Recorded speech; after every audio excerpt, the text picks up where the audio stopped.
The Secretary General of the United Nations, Antonio Guterres, says he's gravely alarmed by civilian casualties in Lebanon.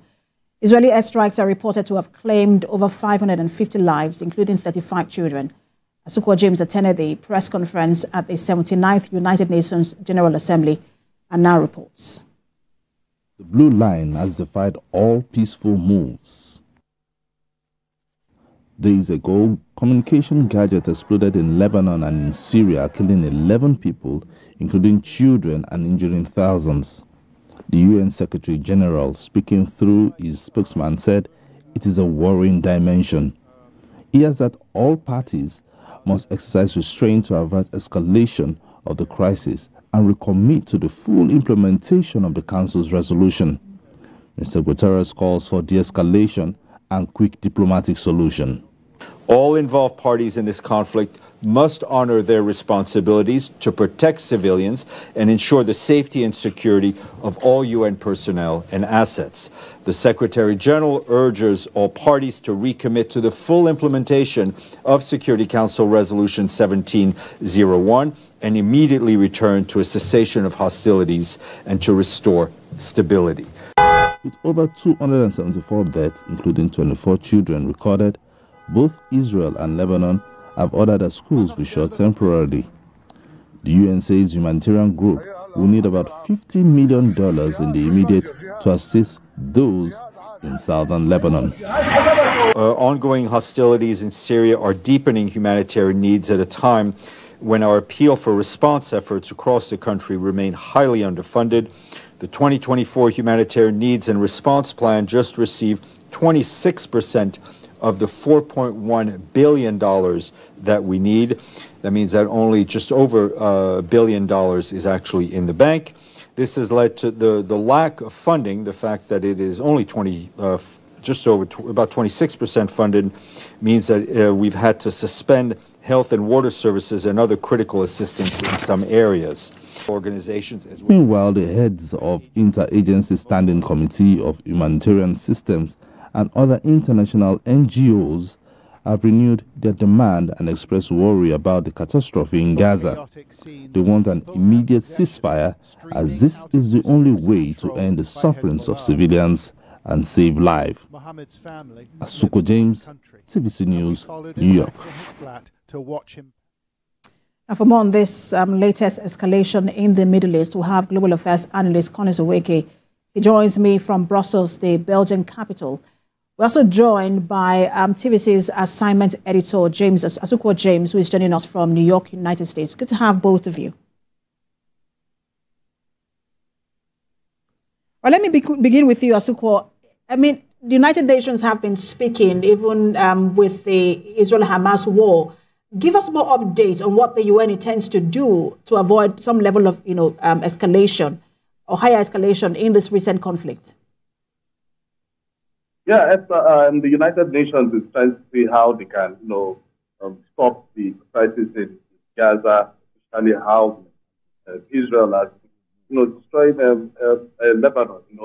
Telling them the United Nations wants the warring parties to go back to the Security Council Resolution 1701, where the decision of crisis, the resolution was actually in 2006.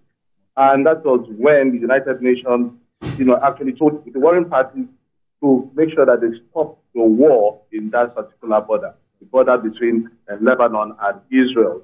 And they also told them, that they must find a way, a final solution. And one of the solutions was for the Israeli soldiers to leave the border, for the United Nations interim force in Lebanon, as well as the Lebanese military to take over that particular border. They also wanted, the part of the resolution was also for Hezbollah as well as Israel to stop everything called crisis in that particular border. But as it stands today, things have really escalated. The United Nations is already looking at the major humanitarian crisis in their hands. And already they have already budgeted about $50 million in trying to see how they can assist children, women, and also Lebanon, because right now, the whole thing is turning into a war that nobody understands, because look at where Israel is trying to use even gadgets. So everybody's even afraid that their gadgets are safe. So right now, the United Nations is trying to see how they can make sure that the warring parties stop, and so that they don't have a major humanitarian crisis in their hands. Let me bring in Mr. Collins Oweke. I mean, what do you make of this latest escalation? It has been termed the deadliest in 20 years. Well, Precious, obviously, what Mr. Asuko has told us, essentially, I mean, the update from the UN General Assembly, the 79th, is obviously a dream from the UN.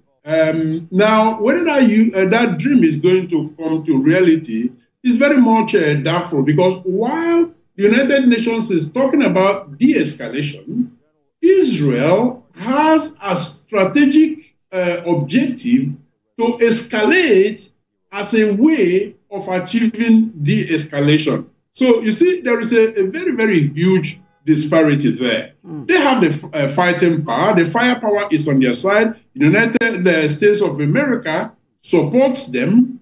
Hezbollah is, actually trying to scramble around to see what they are going to do. But are they giving up? No. They are fighting and have vowed to continue until, the last drop of blood in their body. So you see, where this is going to end, like Mr. Asuko said, is, in fact, it remains wait and see. But what you can be very sure about is that America's policy as well actually is geared towards that idea of bomb them as much as you can, bomb them to submission, so that you can then force them to the diplomatic negotiating table. Is that working so far? No.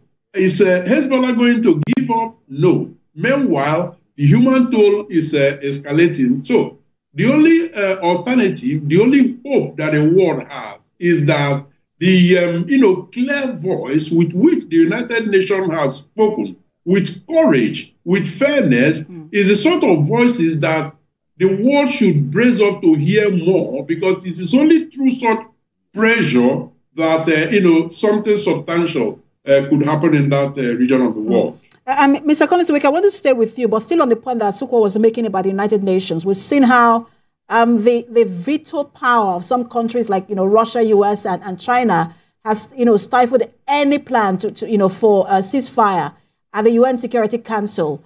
In this particular situation, is the UN going to face similar situation of that power of veto?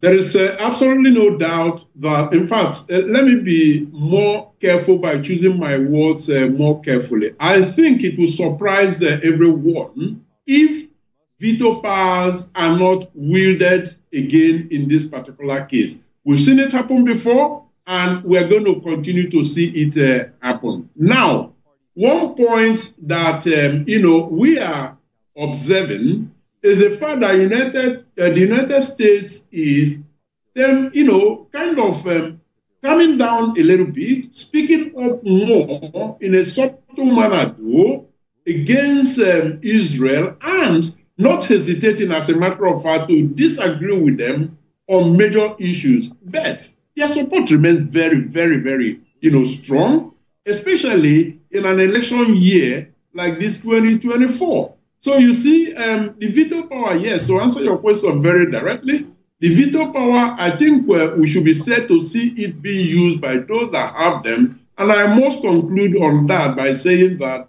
nothing in international politics and diplomacy could be more obnoxious than this veto power. And the world has come to a point where they've got to get rid of it totally. Let me bring Asuko back into the conversation. The UN is calling, and world powers as well, but let's focus on the UN. They're calling for diplomatic solution to this particular, to this latest escalation. Is the UN, from all indication, is the UN looking to lead the world on that diplomatic solution? Yeah, I am precious. I think the UN is now serious about leading, that diplomatic solution, because just like Colin said, the US is the major factor, and then the clause about veto power. If the clause is removed, everybody's on the level playing ground, I think there will be peace. But right now, before you get to even removing the veto power, which has been in existence for years, it will take a long time, So for now, what the UN is trying to do is to bring all the parties on the table, and then they begin to talk. Because if they don't talk, then the war will continue to escalate, and it will be more problems, across the globe.